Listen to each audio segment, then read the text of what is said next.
Uschi wird von Martin zusammengeschissen, wie sie ihm verzeiht, dass der Thomas ausgestiegen ist, weil er es gestopft hat.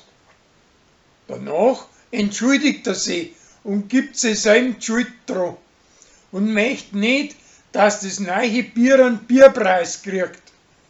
Aber das redet ihm seine Schwester wieder raus. Eine preußische Hex sagt der Leni einen Sportunfall voraus und ein Hummerl, dass ihm ein Baum auffällt.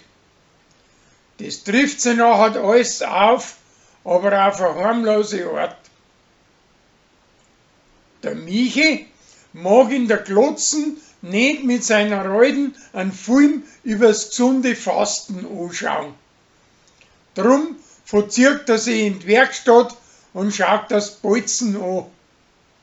Statt ihm schaut nachher sein Alte mit dem Gregor auch das Bolzen an.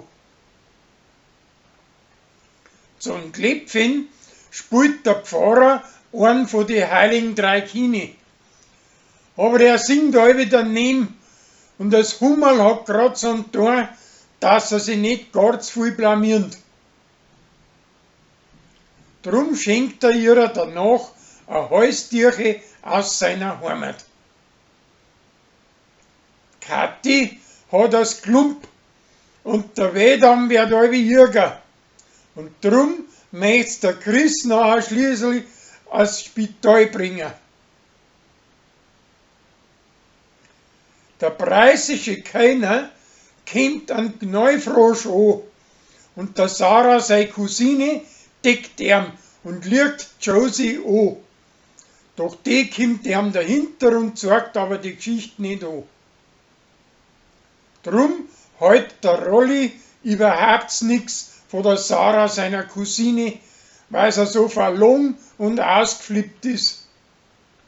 Auf einmal braucht das aber nachher gar einmal als Aushilfe. Und sie stellt sich da seiner Apotheken ein. Und da steht auf einmal ein Mannsbild mit einem Blärmebuschen vor der Tür.